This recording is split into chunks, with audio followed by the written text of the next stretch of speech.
My name is Jared James. If you aren't familiar with me, I'm best known as an entrepreneur that gets the unique opportunity to coach and train agents and brokers in the real estate world and speak at conferences in front of thousands of people. But it wasn't always that way for me. What separates me from so many others is that I've actually done everything that I want you to be able to do. For that reason, this is the place to come if you want to learn the strategies needed to succeed in today's marketplace. This is the Jared James Today Show. Hey guys, and welcome to episode 12 of the Jared James Today Show. It's been a few weeks. I apologize. It is a crazy time right now. I'm right smack dab in the middle of convention season, speaking at a lot of events, seeing a lot of you in person, which is always super cool for me. It's so good to see people. I see the views on YouTube, but to actually have people raise their hands or come over and say they watch and whatever, it's just a completely different experience, okay? If you are part of a committee or your company or whatever, hire speakers for events for the near future or next year or whatever, feel free. I'm sure there's a link around here somewhere that you can go get more information on that. I'd love to be with you guys in person. It's always different being able to be live rather than doing a video, okay? So for all of you that have been watching up until now, other episodes, thank you for the likes on YouTube, for the comments, for the sharing that happens. Make sure we're connected. You can go to connectwithjared.com. You can connect with me on Snapchat and Facebook and Instagram and YouTube and all of these different places, Twitter, whatever, especially now being on the road. I answer a lot of Snapchat questions. Are the easiest things to do. But that's kind of where today's episode is going to come from. Today, we're going to talk about how to gain confidence in real estate. So how to gain confidence in the real estate industry as a realtor, as a whatever you happen to be. How do you gain confidence? And this really comes from just last week. Shout out to the Mark Spain team. They did over 1,300 transactions last year, probably going to do over 2,000 this year. And I was in their offices doing a two-day intensive training. And, you know, when you look at the questions that their people were asking me, when you look at the questions I've gotten a lot lately, as I said, on Snapchat and Facebook and Instagram and all these different places, I just decided it was time to do an episode on confidence, because it's something that we don't talk enough about. We are an industry, and by the way, we're going to talk about 4 different ways to get confidence, okay, or to get confident, however you want to think about that. But we are an industry who is filled with a lot of talented people. But the issue is once you get into this industry, everyone's talented. Now it really comes down to your skill level. And I said at this event I was at recently, and I've really been kind of saying this to people privately recently, is that your success going forward really will be determined by your ability to substitute skill where talent used to be enough. Okay, I want you to think about that. Your success moving forward in an industry that has so many talented people and funny people and charismatic people and all of this stuff, your success going forward is going to be determined by your ability to substitute skill where talent used to be enough. And that's why a lot of people lack the confidence in this industry, is because we're just so used to being able to wing things, and we're people persons, people, whatever you want to call it. And yet, when we're surrounded by all those types of people, now that's not enough anymore, okay? So, how do we create confidence? How do we gain confidence in real estate? 4 ways. Number one that I've talked about many times, so I won't spend a lot of time on this, is very simply practice, okay? Confidence comes from certainty, and more importantly for today's video, a lack of confidence comes from a lack of certainty. That's when we don't feel confident, is when we just don't know, right? It's that thing, it's that old adage, like over 90% of things we worry about never happen, but it doesn't matter whether they happen or not. All that matters is we don't have confidence, because your mind, your brain doesn't know the difference between, conscious and subconscious, meaning that it's all real to your mind. Have you ever woken up from a dream, or really a nightmare, and you're sweating, or you're scared, or you have to kind of ground yourself and say, like, what's going on? Am I here? What's going on? To your brain, it was all the same, okay? And so it doesn't matter whether a perceived lack of confidence or is actual. All that matters is that you actually feel it. So how do we get rid of that? And that's what practice is. That's where certainty comes in. You ever watched a movie and it's a thriller and somebody's walking around a corner and it turns out that it's just a cat, but you're still freaked out. You hear the music and it's like, what's going on right now? Because there's a lack of certainty. You don't know what's around that corner. You don't know what's going on. That's what a lack of certainty does. It creates a lack of confidence, which means that we have to practice. We've got to actually look at, if you look at the previous videos we've done, we did one on the 5 phrases to use all the time. I've talked many times, if you don't like calling them scripts, call them dialogues. Like, you got to kind of learn how to get people to where it is you want them to go, okay? And through practice, that's how it happens. You've got to get an accountability partner and just start practicing those dialogues. Start practicing, if I say this, what is my biggest fear that they're going to say? You know, how many homes have you sold? How long have you been in this industry? What was the issue with, whatever it happens to be, start having people throw those at you when no one else is around and start practicing, how do I respond? And I'm actually going to cover this a little bit later in this video as far as what happens to me when that happens, okay? But it's through practice is how we gain certainty, which ultimately gives us confidence. The number 2 thing you need to do, and this comes from a direct question that came at me last week. Somebody raised their hands in the middle of this training I was doing, and they said, I'm a newer agent. What are like the 1 or 2 things I should be doing? Number 1, I said practice. And number 2 is this right here. I said, you need to go screw up. And then I looked at the broker and I said, I'm so sorry because I know that you're supplying leads to this person and you hate to hear that someone's going to go screw up. But the only way that they are going to get the results that you want them to get within this company is if they ultimately go and screw up. Why? Because there's only so much you can think about. There's only so much you can practice for. There's only so much that you can hedge against. There's only so much at some point when you understand the correlation between emotion and how it has on real world experience. Until you understand that, then you understand that embarrassment, actually feeling embarrassment, not the fear of embarrassment, but actual embarrassment, what that does to somebody, the emotion that that triggers, how much effect that's going to have on their actual growth, on their actual learning curve, the expediting of that process that occurs. Until you understand that, it's not going to work. You have to go screw up. And so that means that you have to actually go on a listing presentation or go meet with a buyer or go get in a certain negotiation or go get in whatever and screw up. And believe me, thank God, like one of my biggest things that I hate is how many old videos are on YouTube of me where I'm just screwing up. Like I don't know what I'm doing. Like I'm not able to do this in one take. I don't look at Michelle behind the camera and say, you know, hey, perfection's not the goal. Let's just go for this. I didn't have the confidence to do that. It's like it has to be perfect. It has to be. And thank God there's not people from my original listing appointments and from my, sometimes it's just you and that person. But you need to be okay with just screwing up. Because when you screw up, the effect that that emotion has, think of it like this. This is how I want you to think about just how powerful emotion is and how it triggers memory. If I were to ask you, where were you on October 27th, 1999? Whatever. Right now you're going, I have no idea. Like, how would I know where I was? You have no idea, right? But if I were to ask you, where were you on September 11th, 2001? Everyone knows. Why? Because it's such a powerful emotion, such a powerful memory that it automatically triggers. We know exactly where we were. Like our brain works now. That's exactly what was going on. I know exactly where I was because it was such an impactful time, okay? They say that the number one scariest thing, the number one thing people fear in this world is public speaking, okay? Number 2 is death. I want you to think about that for a second, okay? Now, I don't actually believe that it's public speaking. I think that it's embarrassment.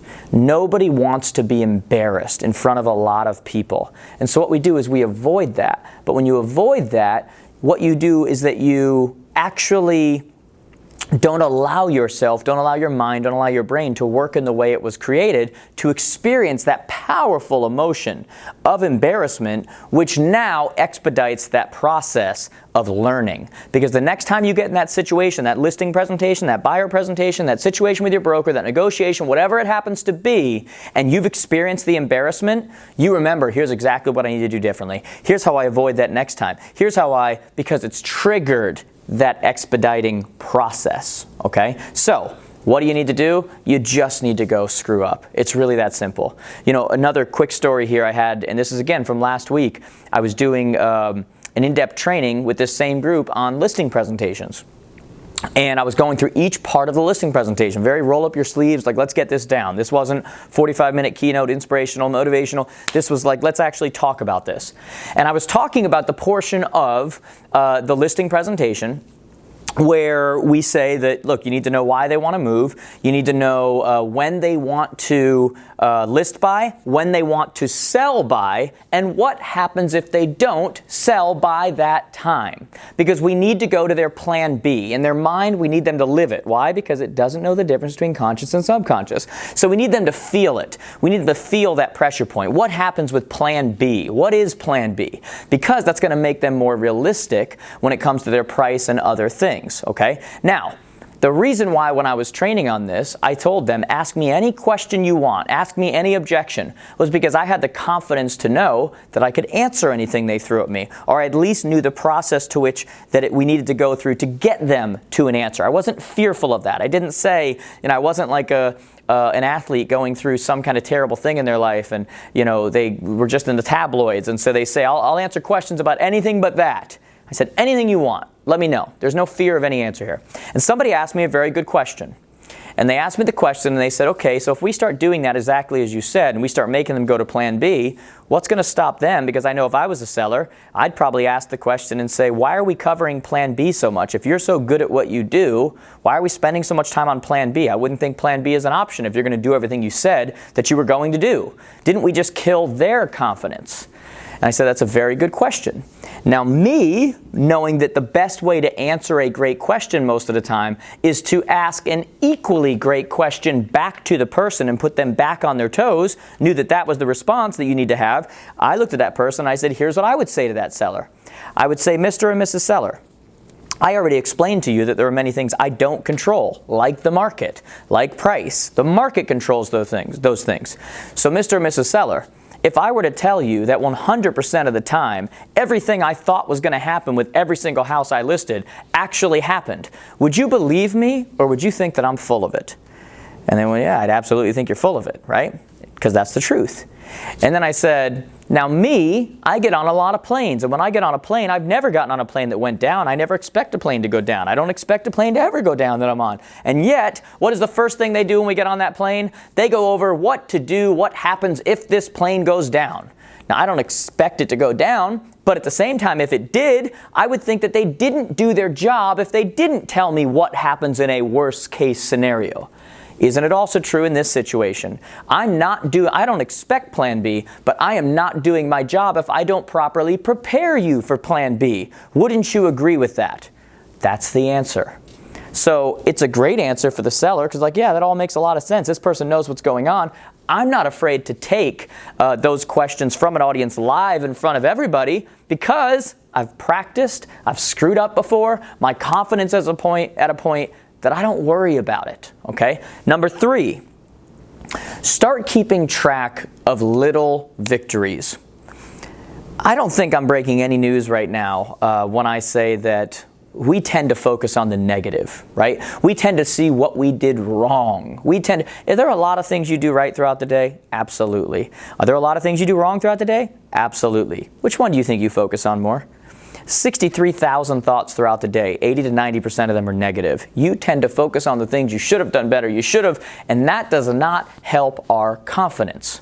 And so I had another situation with an agent recently where they came up to me and we were talking about confidence. This is why we're talking about this right now, is because this has been brought up so much to me recently. And they said all these things they did wrong in the listing appointment and they didn't get the listing appointment and they're beating themselves up over it. Now, they had to screw up to gain confidence, but I also wanted them to understand the victories. And I said, did you screw that up? Yes, you did.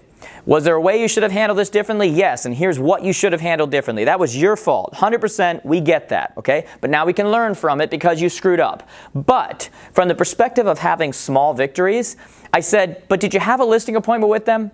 And they said, yeah. And I said, how many other people got listing presentations with that particular seller? And they said 2 others. They got 3 listing appointments. So you're telling me that out of the 3,500 agents in your area, 3 people got listing appointments and you were one of them? I think you did something right. So I would mark that down.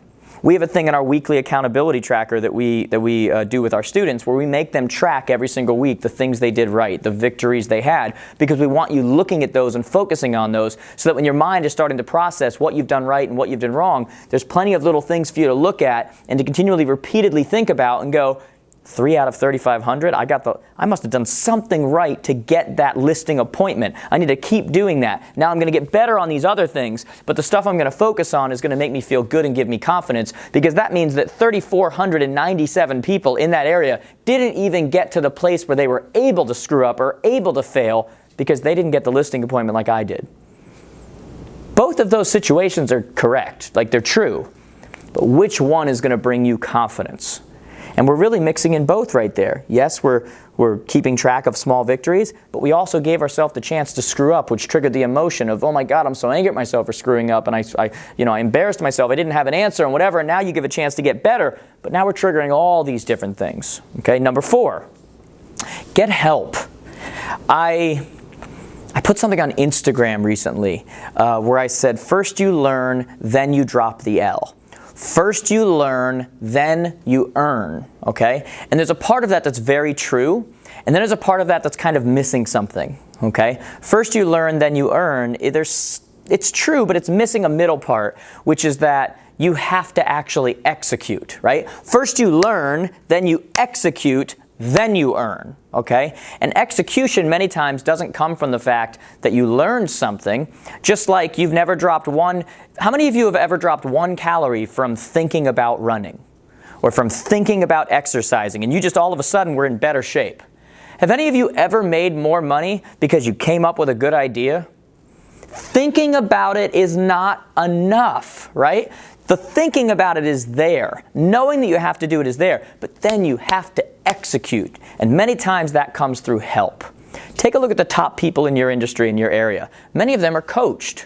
Okay? And so whether that's our company or another company or whatever, we have many options. You can click right around here somewhere and you can look at, we have virtual options for people that right now that's an affordable option for coaching for them. It gives them the help they need right now, but they can't yet afford that one-on-one help. Then we have one-on-one coaching, which actually takes your strategy, your blueprint, what it is you're trying to do, and now you have the accountability to be forced to follow through on what it is, and you're practicing with someone constantly, which is giving you confidence, and that comes through things like coaching, okay? So I would recommend, whether it's our company or another one, find a personality you relate to, find a system you relate to, and get plugged into that thing, because your confidence, as a result, is going to go up, and as a result, your bottom line is also going to go up. And that happens through doing something like that. We also just released, after a long time coming, a lot of you wanted this. You can click right here, check out the new Blueprint for Real Estate Success course that we just dropped. 10 different modules of so many different types of information and in-depth information on running a real estate business that you need. And they're released over time, and you have to complete assignments and do this stuff. And then after they're all released, it's available to you forever. That's a resource that actually helps you gain confidence. You're going into a buyer present. You're going into a situation where you need leads. You can go to that particular section, to that lesson within there at any time. You can reinforce what it is you need to know and say, this is how I do it. Here's how I implement. Here's how. That course is there for you as well. You can take a look at that. That's a super valuable resource. My office thinks that we made it too inexpensive, but great resource for you, other people you know. So, 4 things you need to do.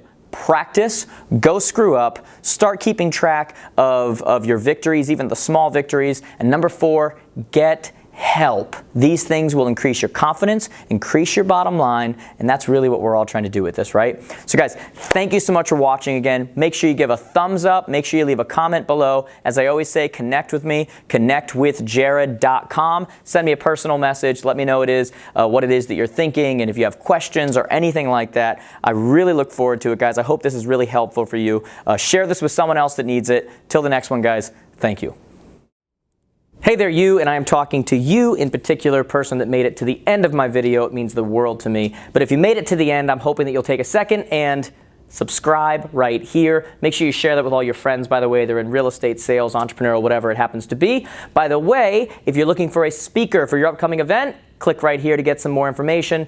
And as usual, if you have a question you want me to personally respond, just connect on social. You can click right over here and see all the platforms I'm on. I hope to hear from you soon. Have a great one.